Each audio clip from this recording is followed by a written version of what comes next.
요한복음 20장 17절 우리 다 같이 읽겠습니다.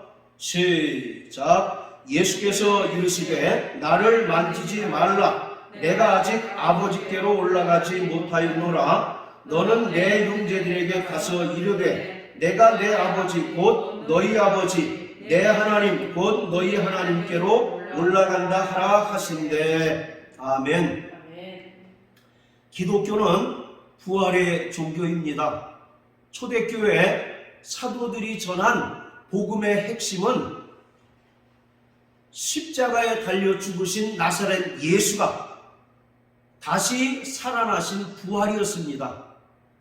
또 예수 그리스도는 부활의 첫 열매가 되셔서 장차 일어날 성도들의 부활의 근거가 되셨고 보증이 되어 주셨습니다. 여기서 예수가 부활의 첫 열매가 되셨다는 얘기는 구약의 이스라엘 백성들이 1년 동안 땀 흘려 수고하고 농사 지어서 이제 추수하게 되면 첫 수확물을 하나님께 드립니다. 그러면 첫 수확물뿐만 아니라 그 이후에 이제 그 추수하는 모든 곡식들도 다 하나님께 바쳐졌다라고 하는 것처럼 예수 그리스도가 부활의 첫 열매가 되셨다는 것은 그리스도 예수 안에 거하는 모든 자들도 예수와 같이 부활했다라고 말하고 있는 것입니다. 그래서 우리는 첫째 부활에 참여한 자들입니다. 계시록 20장 5절 6절에 보면 첫째 부활에 대한 이야기가 나오죠. 첫째 부활에 참여한 자들이 복이 있나니 둘째 사망의 해를 받지 아니하고 이들은 그리스도와 더불어 1000년 동안 왕노릇한다라고 이렇게 말하고 있습니다. 그런데 여기서 이야기하는 첫째 부활 또 1000년 왕국이라고 하는 것은 예수님의 재림 후에 이루어지는 사건이 아니라 우리가 예수를 믿고 성령으로 거듭난 순간 우리는 첫째 부활에 참여한 자가 되었고 또 그때로부터 그리스도와 더불어 왕노릇하며 살아가는 것입니다. 이 1000년이라고 하는 것은 상징적인 의미가 있어서 예수님의 그 초림부터 재림 때까지의 기간을 가리키고 있는 것이에요. 그래서 로마서 5장 17절도 구원받은 자들은 그리스도와 더불어 왕노릇한다라고 말하고 있습니다. 또 디모데후서 2장 11절 12절도 동일하게 말씀하고 있습니다. 자, 우리 여기 표시해 놓으시고 디모데후서 2장 11절 12절 자, 같이 읽습니다. 시작. 미쁘다 이 말이요 우리가 주와 함께 죽었으면 또한 함께 살 것이요 참으면 또한 함께 왕노릇할 것이요 우리가 주를 부인하면 주도 우리를 부인하실 것이요 11절에 보면 우리가 주와 함께 죽었으면 또한 그와 함께 살 것이요 이것을 한 단어로 표현하면 뭐가 되겠습니까? 침례. 그렇죠. 침례가 되는 거예요. 그래서 로마서 6장에 보면 침례는 뭡니까? 예수와 함께 죽고 예수의 부활에 연합한 표라고 말씀하고 있잖아요. 이와 같이 침례를 받고 성령으로 거듭난 자들은 첫째 부활에 참여한 자들이고 12절 말씀처럼 또한 그리스도와 함께 왕노릇하게 된다라고 말씀합니다. 에베소서 2장 1절의 말씀처럼 우리는 이미 죄와 허물로 죽었던 자들이에요. 그런데 예수의 은혜를 믿음으로 말미암아 구원받았고 성령으로 거듭나서 새로운 피조물이 되었습니다. 이것이 바로 첫째 부활인 것이죠. 그리고 첫째 부활이 있다라고 하는 얘기는 둘째 부활을 염두에 두고 하신 말씀입니다.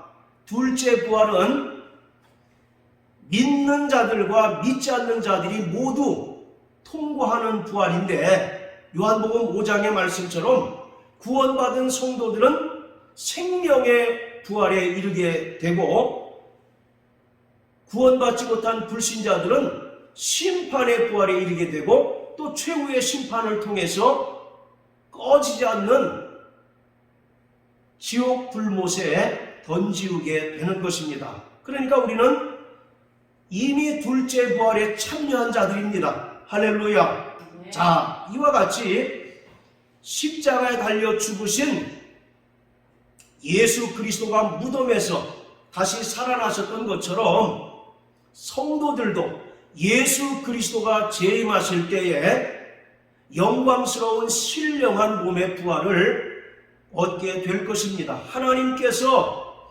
죄인들을 구원하시기 위해서 독생자 예수 그리스도를 세상에 보내주셨고, 예수는 십자가에 달려 죽으시고 부활하심으로써 하나님 아버지의 모든 뜻을 다 이루셨습니다. 또한 예수는 부활 승천하신 후에 약속하신 대로 믿는 자들에게 성령을 부어주심으로써 예수의 부활이 역사적인 사실인 것을 입증해 주셨습니다. 예수의 부활이 진짜냐 가짜냐라고 하는 것이 굉장히 논란이 됩니다. 어떤 사람들은 제자들이 예수의 그 죽은 시체를 몰래 훔쳐다가 다시 부활했다라고 이와 같이 거짓 소문을 퍼뜨렸다라고 주장하는 사람들이 있고, 또 어떤 이들은 예수가 실제로 죽은 것이 아니라 잠시 혼절했다가 다시 깨어난 것뿐이다 라고 이렇게 이야기합니다. 그러나 우리는 예수가 십자가에 달리셔서 분명히 죽으신 것을 믿는 자들입니다. 뿐만 아니라 예수가 죽은 자 가운데서 3일 만에 다시 살아나신 것을 우리는 어떤 사람의 이론을 따라서 믿는 자들이 아니라 예수가 약속하신, 요한복음에 보면 예수님께서 제자들에게 말씀하잖아요. 내가 너희를 떠나는 것이 너희에게 유익하다. 또 다른 보혜사를 너희에게 줄 터인데 너희와 영원히 함께 하실 것이다 라고 계속 강조하고 있잖아요. 그 약속대로 예수가 죽으시고 부활 승천하신 후에 성령을 보내주셨는데, 성령이 우리에게 임하심으로 말미암아 우리는 예수의 십자가 죽음과 부활을 의심 없이 믿는 자들이 되었습니다. 오늘 이 중에 예수를 우리의 육안으로 본 자가 있습니까? 아니면 예수가 십자가 달려 죽으셨다가 부활하신 것을 본 적이 있습니까? 아무도 과거 2000년 전에 있었던 사실을 우리는 본 사실이 없어요. 그럼에도 불구하고, 어떠한 위협에도 불구하고 예수의 십자가 죽음과 부활을 우리가 믿고 증거하는 것은 성령이 우리에게 분명하게 임한 것이 예수의 부활의 가장 큰 증거이기 때문인 것입니다. 구약의 이스라엘 백성들도 부활 신앙을 가지고 있었습니다. 요한복음 11장 24절에 보면 죽은 나사로의 그 여동생인 마르다가 마지막 날에 내가 다시 살 것을 믿나이다 라고 이와 같이 고백합니다. 유대인들의 부활 신앙은 마지막 날 메시아가 오실 그때에 다시 살아나는 그러한 부활이에요. 그런데 우리는 그 부활뿐만 아니라 현재적인 부활도 믿는 자들입니다. 예수님 당시에 사두개인들과 또 바리새인들이 있었어요. 그런데 이들의 특징은 뭐냐면, 사두개인들은 천사와 같은 영적인 존재를 믿지 않습니다. 그리고 부활을 믿지 않는 자들이었어요. 반면에 바리새인들은 천사와 같은 영적 존재를 믿을 뿐만 아니라 부활을 믿는 자들이었습니다. 그래서 마가복음 12장 26절 27절에 보면 부활을 믿지 않는 사두개인들을 향하여 예수께서 말씀하시기를, 아브라함과 이삭과 야곱의 하나님이라고 너희가 들어본지 않았느냐? 하나님은 죽은 자의 하나님이 아니라 산 자의 하나님이시다 라고 이와 같이 말씀합니다. 이 말은 무슨 말입니까? 아브라함과 이삭과 야곱이 죽었다는 얘기입니까? 살았다는 얘기입니까? 바로 살았다는 얘기예요. 지금 하나님의 생명으로 충만하고 하나님과 교제하는 그런 살아있는 상태다라는 얘기예요. 바로 이것이 유대인들의 부활 신앙을 단적으로 보여주고 있는 것입니다. 자, 다시 오늘 본문으로 돌아가서 오늘 요한복음 20장 17절은 요한복음 중에서 가장 해석하기가 어려운 구절 중에 하나입니다. 왜냐하면 예수의 부활체 그리고 중간 상태에 대한 논쟁 때문이에요.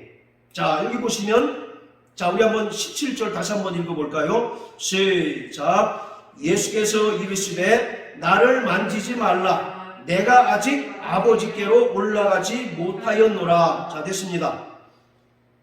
예수님께서 마리아에게 말하기를 나를 만지지 말라. 내가 아직 아버지께로 올라가지 못했다라고 이렇게 얘기합니다. 여기서 만지지 말라라고 하는 얘기는 계속해서 나를 붙잡고 있지 말라 그런 뜻이에요.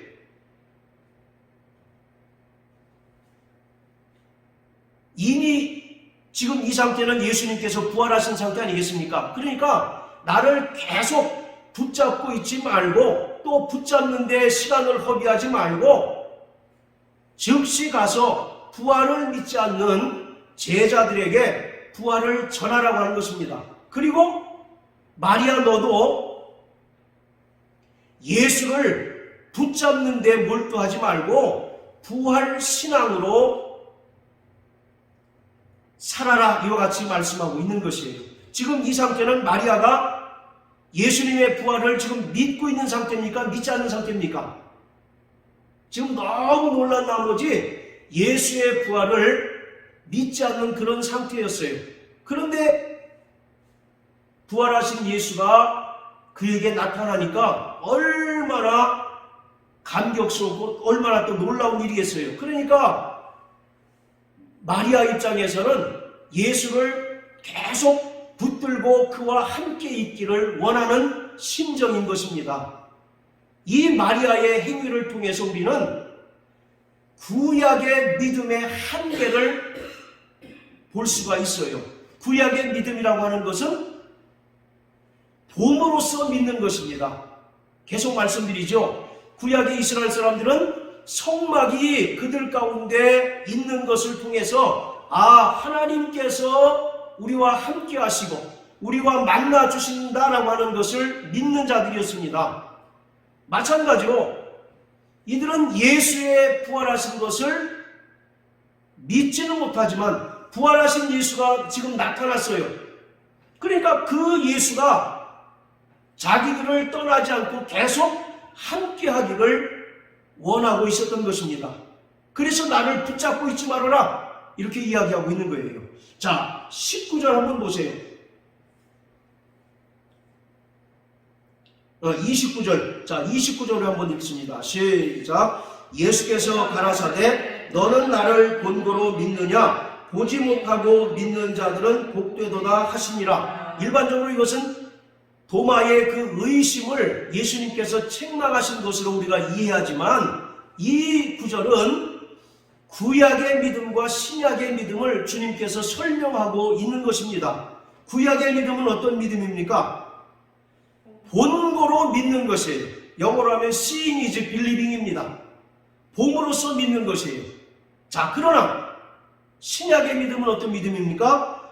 보지 못하고 믿는 자들이에요. 그래서 보지 못하고 믿는 자들이 더 복되다라고 주님께서 말씀하고 있는 것입니다. 예수님의 십자가 죽음과 부활 사건은 구약과 신약을 나누는 분기점 역할을 하는 거예요. 그래서 이 상황에서 주님께서 너는 본고로 믿느냐? 보지 않고 믿는 것이 더 복되다라고 이와 같이 말씀하고 있습니다. 그것이 마리아에게도 그대로 적용이 되는 거예요. 당장 그들이 예수의 부활을 믿진 않았지만 부활하신 예수가 나타난 것이 너무나 감격스러운 거예요. 그래서 그 예수가 떠나가지 않도록 붙들고 있는 그러한 상태입니다. 그래서 예수는 나를 붙잡지 말라. 내가 아직 아버지께로 올라가지 않았다라고 이렇게 이야기하고 있는 것입니다. 예수 그리스도의 부활은 성도들의 부활의 근거입니다. 또한 예수 그리스도의 부활의 몸은 장차 성도들이 얻게 될 신령한 몸의 부활의 본보기인 것이에요. 따라서 예수 부활의 몸을 우리가 근본적으로 이해하게 되면 성도들이 나중에 얻게 될 신령한 몸을 이해하는 데 대단히 도움이 됩니다. 그래서 예수의 그 부활하신 몸에 관해서 사복음서 그리고 사도행전은 두 가지로 기록하고 있어요. 첫째는 예수의 부활의 몸이 육체성을 가지고 있다. 그리고 또 하나는 뭐냐면 예수의 그 부활하신 몸이 비육체성을 가지고 있다라고 이렇게 이야기하고 있습니다. 성경은 기본적으로 몸의 부활을 말합니다. 무슨 부활이요? 몸의 부활. 신령한 몸의 부활을 말합니다. 우리는 사용하지 않지만 사도신경에도 성도의 몸이 다시 사는 것을 믿습니다라고 하는 고백이 있습니다. 자, 그런데 고린도전서 15장 12절에 보면 고린도 교회의 일부 성도들은 이미 일어난 예수의 부활을 인정하고 믿지만 예수 그리스도가 재림하실 때 성도들이 얻게 되는 미래적인 그 부활, 그것도 몸의 부활을 부정하는 사람들이 대단히 많아요. 그래서 고린도전서 15장은 계속 바울은 몸의 부활을 강조하고 있는 것입니다. 자, 그렇다면 여기서 중요한 것은 성도들이 장차 신령한 몸으로 부활할 터인데 그 신령한 몸은 지금 현재의 몸과 어떤 차이가 있을까?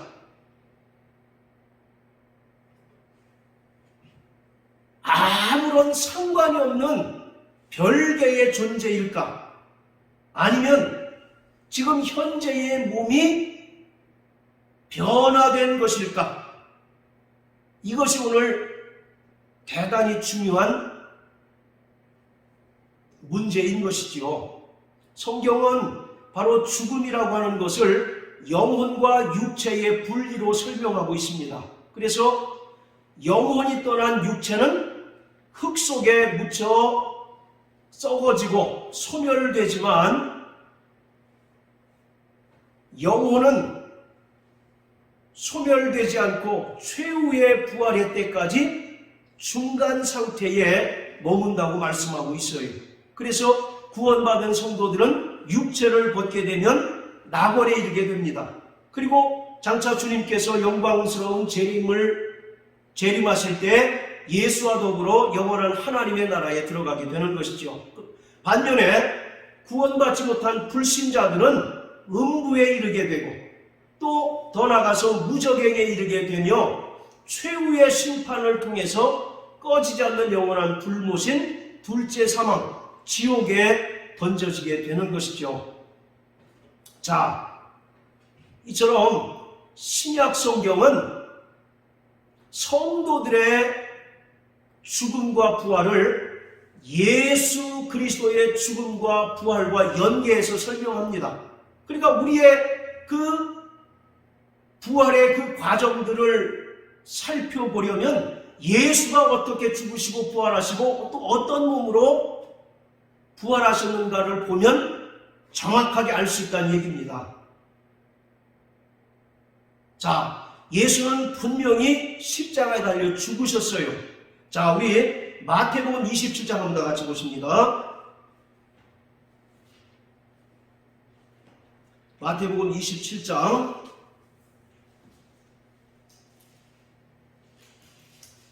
자, 50절입니다. 시작. 예수께서 다시 크게 소리 지르시고 영원히 떠나시다. 예, 십자가에 달리신 예수가 크게 소리 지르시고 영혼이 떠나셨다라고 이렇게 얘기합니다. 이때 예수님의 시체는 어떻게 됐을까요? 그대로 십자가에 달려 있겠죠. 자, 또 누가복음 23장 한번 다 같이 보십니다. 누가복음 23장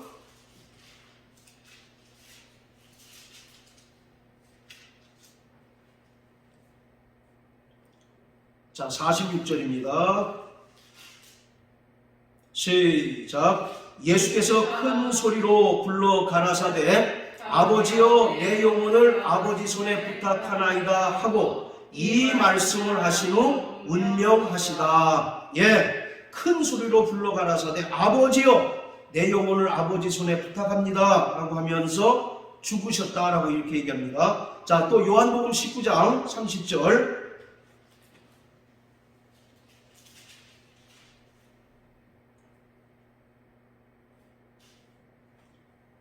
자, 같이 읽습니다. 시작. 예수께서 신포도주를 받으신 후 가라사대 다 이루었다 하시고 머리를 숙이시고 영혼이 돌아가시니라. 예수의 시체는 아직 십자가에 매달려 있지만 영혼은 마지막 큰 소리를 외치시고 육체적인 몸에서 떠나셨다라고 성경은 기록하고 있습니다.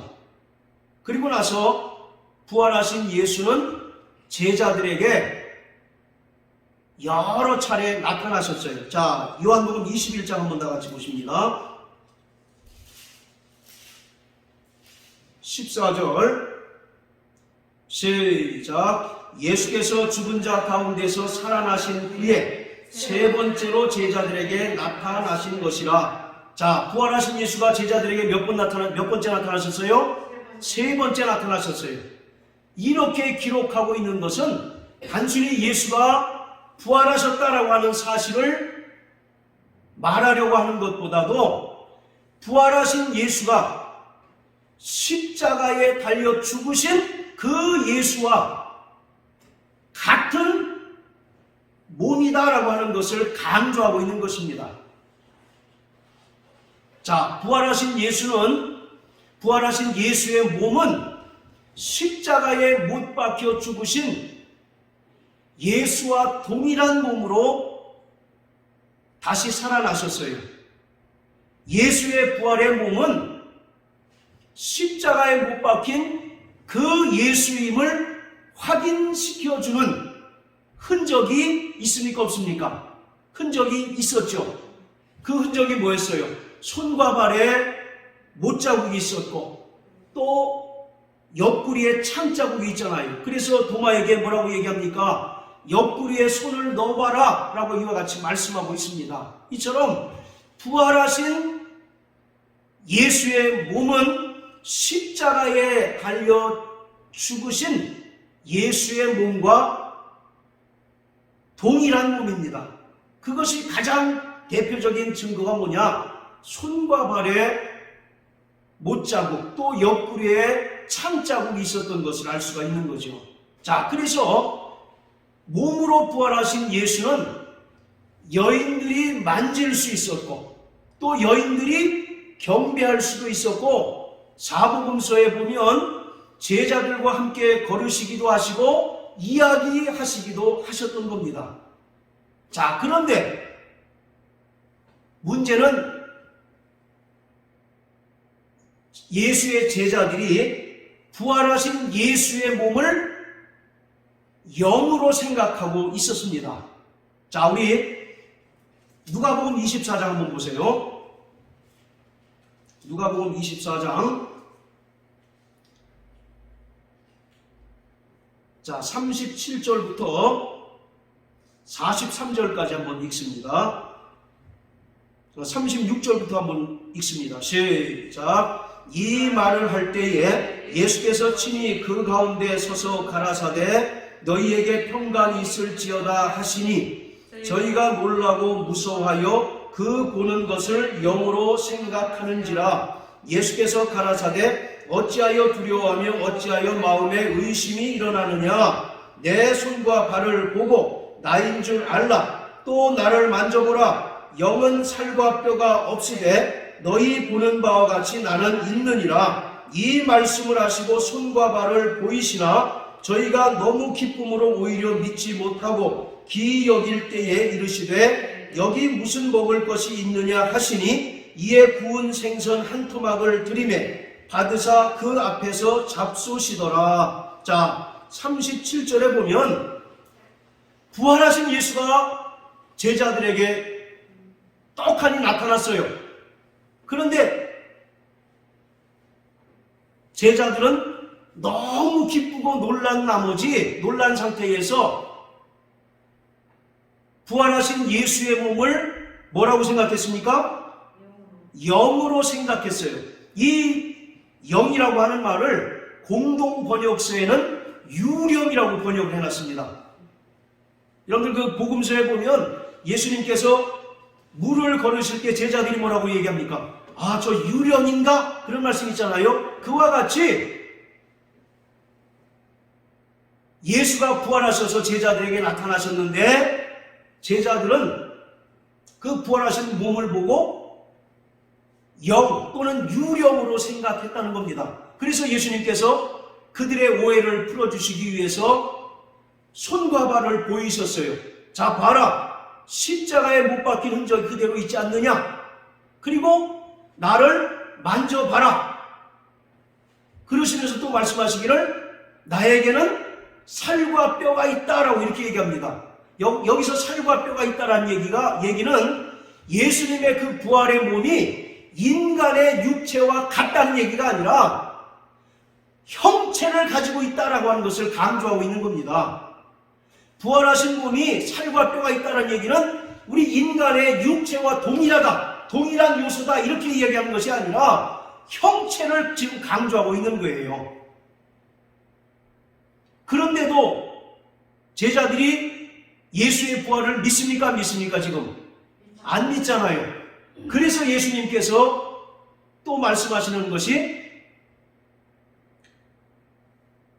자 41절에 보면 여기 무슨 먹을 것이 있느냐 하시니 제자들이 뭘 갖다 드립니까? 구운 생선 한 토막을 드려요. 그랬더니 예수님께서 맛있게 드셨는지는 모르겠지만 잡수셨다라고 이렇게 얘기하고 있습니다. 자, 이건 역시도 예수님께서 부활하신 예수님께서 배고프고 시장하셔서 구운 생선 한 토막을 갖고 와라. 그리고 또 그것을 드셨을까요? 이건 역시도 여전히 예수의 그 부활을 믿지 않는 예수의 그 몸의 부활을 믿지 않는 제자들에게 만질 수 있고 또 눈으로 볼 수 있는 형체로 부활하셨다라고 하는 사실을 이야기하고 있는 것입니다. 자, 이처럼 부활하신 예수의 몸은 십자가에 못 박히신 그 예수의 몸과 동일한 몸이에요. 이것을 육체성을 가지고 있다라고 이렇게 얘기합니다. 여러분들 육체는 볼 수 있습니까? 없습니까? 볼 수 있죠. 만질 수 있죠. 그래서 살과 뼈가 있다라고까지 얘기하시기도 하시고 그래도 제자들이 안 믿으니까 구운 생선 한 토막을 갖고 오라 하시면서 그것을 드셨던 거예요. 자, 이처럼 예수 그리스도의 부활의 몸은 육체성이 있다는 겁니다. 볼 수 있었고 만질 수 있었고 또 결정적으로 손과 발에 못 박히신 흔적 또 옆구리에 창으로 찔리신 흔적이 있었던 것이죠. 그것을 보고 제자들과 여인들이 비로소 예수가 부활하셨다라고 하는 사실을 믿고 있었던 것입니다. 자, 이처럼 부활하신 예수의 그 몸은 육체성이 있다는 것이죠. 자, 또 반면에 부활하신 예수의 몸은 이와 같이 손으로 만지고 또 눈으로 볼 수 있고 또 구운 생선 한 토막을 먹을 수 있는 육체성이 있는 반면에 공간을 초월하실 수 있는 비육체성도 가지고 있습니다. 자, 우리 요한복음 20장 19절 한번 다 같이 보세요. 요한복음 20장 19절.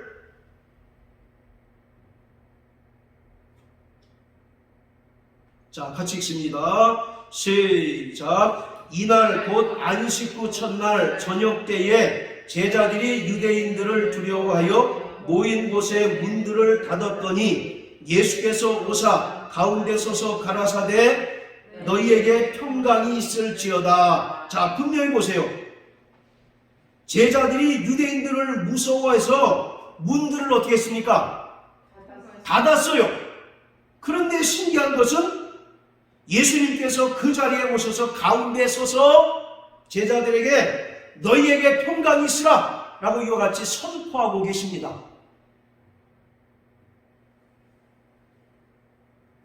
예수님의 그 부활의 몸이 육체성만 있다면 그 문을 뚫고 들어가실 수 있었을까요? 없었을까요? 없었던 거죠. 이처럼 예수님의 부활하신 몸은 육체성이 있는 동시에 또 비육체성이 있어서 시간과 공간을 초월하실 수 있는 그러한 몸으로 변화하신 것입니다. 이것이 신령한 몸으로의 부활인 것입니다. 이것을 사도 바울은 영적인 몸, 또 신령한 몸이다 라고 이렇게 이야기하고 있어요. 자, 고린도전서 15장 다 같이 한번 보십니다. 자, 44절 시작. 육의 몸으로 삼고 신령한 몸으로 다시 사나니 육의 몸이 있은즉 또 신령한 몸이 있느니라. 자, 이와 같이 예수의 부활하신 그 몸은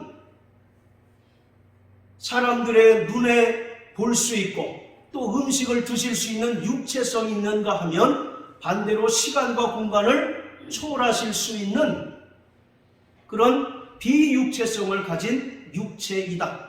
이것을 바로 사도 바울은 신령한 몸이라고 이야기하고 있는 거예요. 자, 그런데 예수님께서 한사코 제자들에게 손발을 봐라, 손의 흔적을 봐라, 나를 만져봐라, 그리고 내가 살과 뼈가 있다, 또 생선 한 토막을 가져와라, 이와 같이 하신 이유가 뭘까요? 제자들이 도무지 부활을 믿지 않기 때문에 그런 것입니다. 그러다가 예수님께서는 40일 후에 이제 육체성이 배제된 말 그대로 신령한 영적인 몸으로 변화하셔서 하늘 보좌에 오르시게 된 것입니다. 그 몸이 바로 성도들이 입게 된 신령한 몸의 본복인 것이죠. 오늘 신령한 몸은 우리가 지금 현재 입고 있는 이 썩을 육체의 몸과 대조되는 그러한 몸인 것입니다. 우리의 육체는 낡고 쇠하고 또 썩어질 수밖에 없는 그러한 육체 아니겠어요? 그러나 바로 신령한 몸은 시간과 공간을 초월하기도 할 뿐만 아니라 영원히 소멸되지 않는 바로 그러한 몸인 것이죠. 하나님께서 창조하실 때 모든 피조물의 영광이 다른 것처럼 바로 육의 몸의 영광이 다르고 신령한 몸의 영광이 분명히 다르다고 성경은 말씀하고 있습니다. 따라서 오늘 우리 성도들이 장차 예수 그리스도 재림하실 때 입게 될 신령한 몸은 예수 그리스도의 그 부활의 몸, 그것을 보면 성도들이 입게 될 신령한 몸이 어떤 특성, 어떠한 모습이라고 하는 사실을 우리가 분명히 알 수가 있는 것입니다. 장차 주 예수께서 영광 중에 재림하실 때 성도들은 홀연히 변화되어서 현재의 육체가 신령한 몸으로 변화를 받게 되고 또 공중으로 올림을 받아서 그곳에서 예수 그리스도를 만나게 되는 것입니다. 자, 우리 고린도전서 15장 50절부터 55절까지 자, 교독하겠습니다.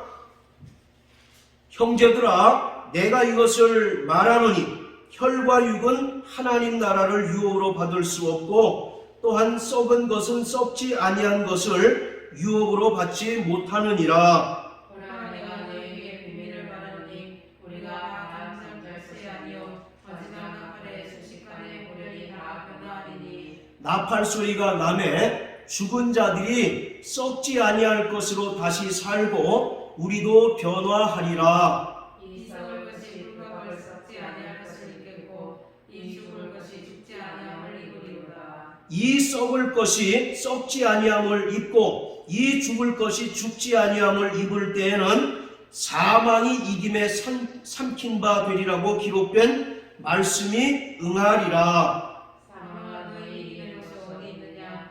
사망아, 너희 죽은 것이 어디 있느냐? 예, 자 50절에 보면 혈과 육은 하나님 나라를 유업으로 받을 수 없다라고 이와 같이 얘기합니다. 우리 현재의 몸으로는 천국에 들어갈 수 없다는 얘기죠. 그렇기 때문에 반드시 신령한 변화가 있어야 되는 것입니다. 자, 그래서 51절에 보면 주 예수께서 재림하실 때 나팔 소리가 나면 호련히 다 어떻게 한다고요? 변화한다라고 이렇게 얘기합니다. 그래서 52절에 보면 나팔 소리가 나매 죽은 자들이 썩지 아니할 것으로 다시 살고 우리도 변화하리라.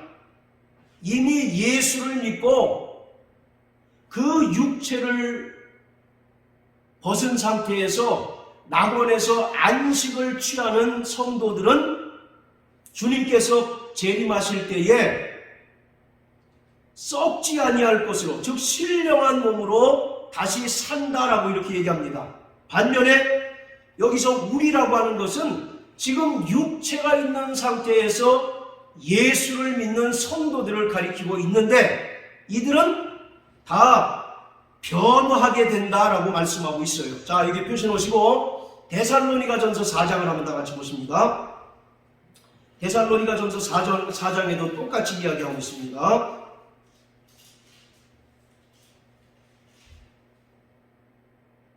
자, 13절부터 18절까지 우리 같이 읽습니다. 시작. 형제들아, 자는 자들에 관하여는 너희가 알지 못하기를 우리가 원치 아니하노니 이는 소망 없는 다른 이와 같이 슬퍼하지 않게 하려 함이라. 우리가 예수에 죽었다가 다시 사심을 믿을진대 이와 같이 예수 안에서 자는 자들도 하나님이 저와 함께 데리고 오시리라. 우리가 주의 말씀으로 너희에게 이것을 말하노니 주 강림하실 때까지 우리 살아남아 있는 자도 자는 자보다 결단코 앞서지 못하리라. 주께서 호령과 천사장의 소리와 하나님의 나팔로 친히 하늘로 조차 강림하시리니 그리스도 안에서 죽은 자들이 먼저 일어나고 그 후에 우리 살아남아 자도 저희와 함께 구름 속으로 끌어올려 공중에서 주를 영접하게 하시리니 그리하여 우리가 항상 주와 함께 있으리라. 그러므로 이 여러 말로 서로 위로하라. 자, 15절에 보면 두 부류의 사람들이 나오는 것을 알 수가 있습니다. 자, 현재 육체를 가지고 살아남아 있는 자들, 그리고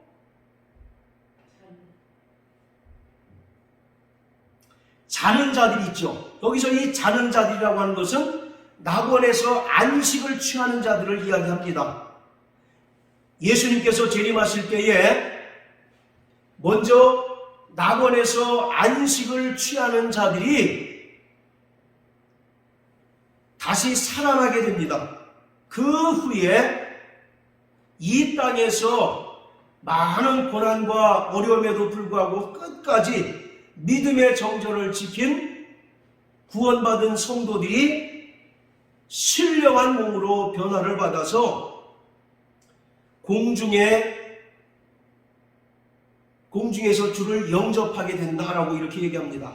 이처럼 부활에도 순서가 있는데 이 순서라고 하는 것이 시간차가 거의 없다라고 저는 생각합니다. 동시에 주님의 재림과 동시에 낙원에서 안식을 취하던 자들이 신령한 몸으로 다시 살아나게 되고 그 후에 이 땅에 살아남은 육체를 가지고 예수를 믿는 성도들이 신령한 몸으로 변화해서 공중에서 주를 만나게 되는 것입니다.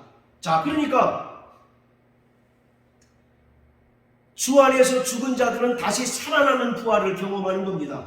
그러나 이 땅에서 육체를 가진 그리스도인들, 육체를 가진 성도들은 어떤 부활을 경험합니까? 다시 사는 부활입니까?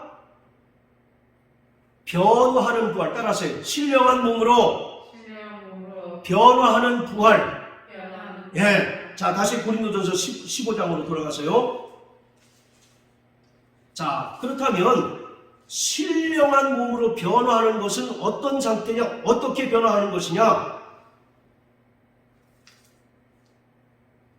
자, 53절부터 54절까지 보면 계속 썩을 것과 썩지 않는 것, 죽을 것과 죽지 아니할 것을 계속 비교하고 있죠. 자, 여기서 썩을 것은 어떤 것을 얘기합니까? 성도들의 육체를 가리키고 있는 것입니다. 여러분들, 성도들의 영혼은 썩습니까? 썩지 않습니까? 영혼은 썩지 않잖아요. 자, 그것처럼 여기서 썩을 것은 이 썩을 것, 그 썩을 것이 아니라 썩어지고 소멸되는 그런 육체를 가리키고 있는 것이에요. 그리고 불갑을 썩지 않을 것, 이것은 바로 신령한 몸을 가리키고 있는 것입니다. 그러니까 인간의 육체 안에 있는 영혼이 어떤 신령한 형체를 가진 몸으로 변화하는 것이 아니라 성경은 지금 현재의 육체가 신령한 몸으로 변화하게 된다는 것입니다. 왜냐하면 이 육체를 가지고는 천국에 들어갈 수 없기 때문에 반드시 재림의 나팔이 울리는 순간 성도들의 현재의 몸이 신령한 몸으로 변화하게 된다는 것이죠. 그래서 카톨릭 신자들뿐만 아니라 그리스도인들조차도 화장하는 것을 대단히 꺼려하는 사람들도 있어요. 마치 이 몸이 부활하는데 이 몸을 불태우면 부활할 것이 없다라고 이렇게 생각을 해가지고 화장을 대단히 꺼려하는 사람들이 있습니다. 그런데 그 성경은 뭐라고 얘기합니까? 죽은 자들은 신령한 몸으로 다시 산다고 얘기하잖아요. 현재 육체를 가진 그리스도인들만 신령한 몸으로 변화한다라고 이렇게 얘기합니다. 그러니까 이것은 무슨 화장과 매장과 전혀 관련이 없는 거죠. 자, 그렇다면 현재 육체적으로 늙고 병드는 사람들은 어떻게 되느냐? 그 늙은 채로, 병드는 채로 그대로 변화된다면 천국이겠습니까? 천국에서도 여전히 몸이 아파하고 병들고 또 노쇠한 것 때문에 한숨을 쉬게 되면 그게 천국이겠느냐고요. 자, 그래서 마지막으로 계시록 21장 한번 4절을 다 같이 한번 읽습니다.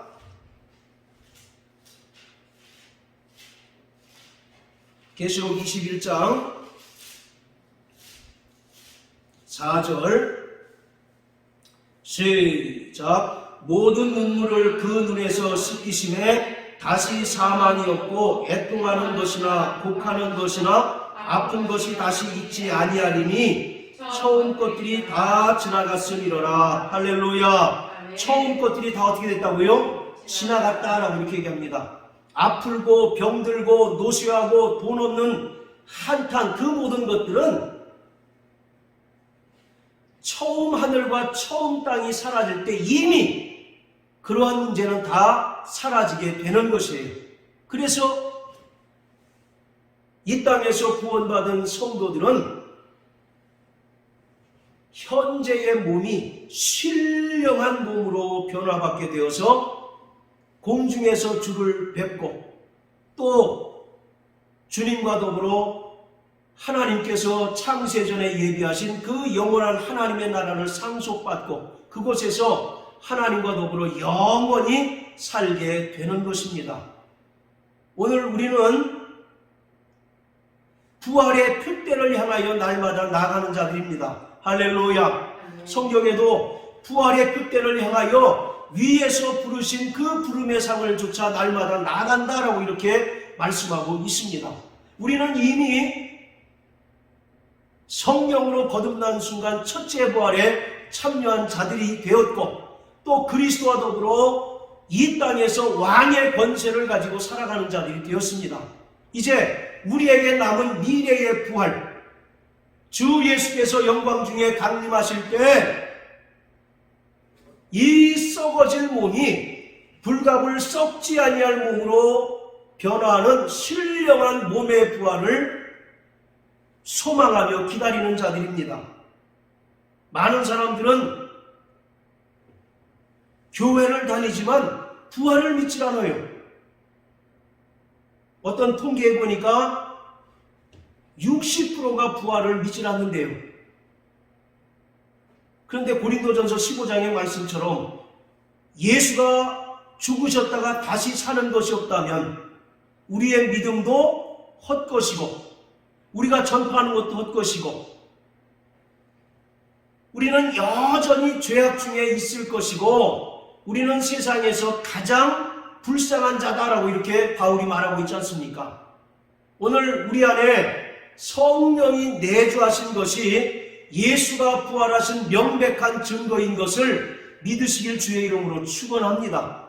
그래서 사도 바울은 내 몸에 예수의 흔적을 가졌다라고 이와 같이 말씀하고 있습니다. 부활하신 예수의 몸에 그 못자국과 옆구리에 창자국이 있었던 것처럼 오늘 사도 바울뿐만 아니라 우리 모든 성도들에게는 예수의 부활의 흔적이 있어야 합니다.